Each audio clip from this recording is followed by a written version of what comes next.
Reciban un cordial saludo en este domingo en el que la liturgia nos presenta los primeros 15 versículos del capítulo 6 del Evangelio de Juan y que se ubican en el contexto de la segunda Pascua narrada por esta obra y que pertenece a la primera parte del Evangelio conocida como el Libro de los Signos. La narración de hoy ocurre inmediatamente después de los relatos del capítulo 5, en el que a raíz de la polémica por la curación de un paralítico en Jerusalén, ocurrida un sábado, Jesús responde a la hostilidad de las autoridades judías, exponiendo su propia legitimidad y superioridad. El episodio de hoy ocurre en un contexto diferente. No se desarrolla en Jerusalén, sino que el narrador deja en claro el cambio de ambiente. Después de estas cosas, se fue Jesús a la otra ribera del mar de Galilea, el de Tiberíades. Eso nos dice el primer versículo. La mención de esta región trae a la mente del lector que en esa zona, específicamente en Caná de Galilea, ocurrieron las dos primeras señales de Jesús que causaron primero que los discípulos de Jesús creyeran en él y que el funcionario real y su familia hicieran lo propio. La mención de Galilea confiere a la escena un clima de familiaridad y seguridad después de la escena de hostilidad vivida en Jerusalén. Pues bien, el narrador enfatiza el protagonismo creciente de Jesús. Versículo 2. Lo seguía una gran multitud porque veía los signos que realizaba sobre los enfermos. Mientras que en Jerusalén lo perseguían e intentaban matarlo, en Galilea las multitudes lo seguían. Se trataba de un seguimiento bien fundamentado, pues era causado por los signos que hacía, específicamente en favor de los enfermos. Hasta el momento, el narrador ha descrito dos acciones específicas al respecto. La primera fue la curación del hijo del funcionario real, que provocó que toda la familia creyera en Jesús. Y la segunda, la curación del paralítico. Así, el narrador vincula directamente las señales anteriores de Jesús con la que está a punto de suceder.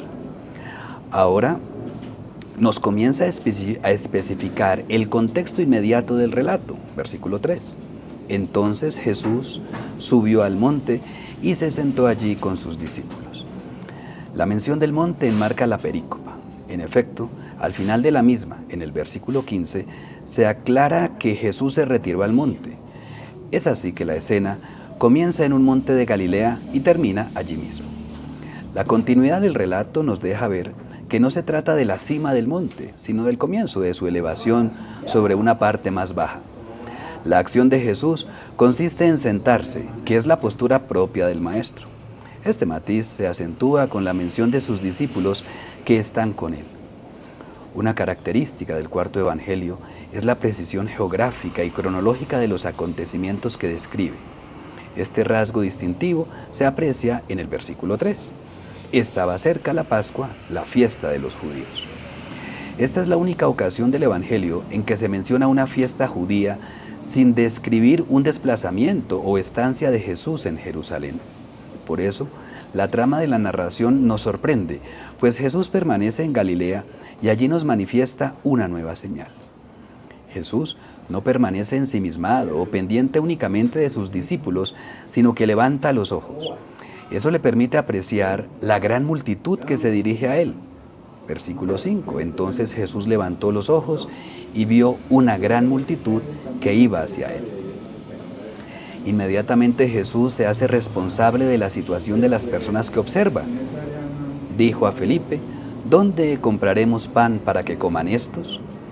Dijo Felipe: ¿dónde compraremos pan para que coman estos? En el cuarto evangelio, Felipe fue el único discípulo que comenzó a seguir a Jesús como respuesta al llamado directo que éste le había hecho: sígueme. En ese relato vocacional también se había hecho mención a su ciudad de origen, Betsaida, que era la misma de Andrés y de su hermano Simón. Él había sido uno de los primeros en proclamar con entusiasmo el propio convencimiento sobre Jesús, pues le había manifestado a Natanael: aquel de quien escribió Moisés en la ley y también los profetas, lo hemos encontrado, Jesús, el hijo de José, el de Nazaret. Sin embargo, Jesús no se dejaba obnubilar por el aparente entusiasmo de sus discípulos. Así lo deja ver el comentario del narrador, que sigue inmediatamente a la pregunta hecha por Felipe. Pero esto decía para probarlo, porque él sabía lo que iba a hacer. Ya de esta manera el narrador está preparado para conocer la respuesta de Felipe, que tal vez no será la ideal. Es así que Felipe le respondió: 200 denarios de pan no bastarían para que cada uno de ellos tome un poco. Esta respuesta equivale a un rotundo no. Es como si Felipe respondiera que es imposible, con las circunstancias en que se encuentran, comprar suficiente pan como para que haya un trozo para cada uno. Por otra parte, aparece en escena su paisano Andrés. Uno de sus discípulos, Andrés, hermano de Simón Pedro, le dijo: aquí hay un muchacho que tiene 5 panes de cebada y 2 pescados. ¿Pero qué es esto para tantos? Él proporciona algunos elementos que pueden llevar a la solución. No responden a la solicitud inicial de Jesús, que habla de la compra de pan y que ya había sido desechada por su paisano Felipe. Él entrevé que el hambre debe ser saciada en las circunstancias en las que se encuentran. 5 panes y 2 pescados son comida de sobra para una persona. Sin embargo, su pregunta final parece de resignación. ¿Qué es esto para tantos? Por eso, cuando las posibilidades humanas parecen no tener solución, Jesús interviene de manera directa. Entonces Jesús dijo: hagan recostar a los hombres. El lenguaje de Jesús difiere de aquel del narrador, que había catalogado a los que se aproximaban a Jesús como multitud, del de Andrés, que se había referido a ellos como tantos incluso. Para Jesús, ellos son seres humanos, con una dignidad especial, y por eso los designa con el plural del término griego anthropos, que significa hombre. Pues bien, Jesús ordena a sus discípulos que hagan que la gente asuma la posición tradicional para comer, que se reclinen, como lo haría un año más tarde con ocasión de una nueva Pascua, cuando Jesús, después de lavar los pies a sus discípulos, volvería a reclinarse ante la mesa. También será la actitud del discípulo amado quien se reclinaría sobre el costado de Jesús. Jesús pide físicamente una postura que significa confianza ante la inminente llegada de un plato suculento que se comparte en comunidad.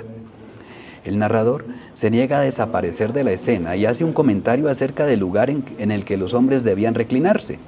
Había mucha hierba en aquel lugar. Esta precisión subraya el clima de bienestar que Jesús dispone para los destinatarios del signo que está por suceder.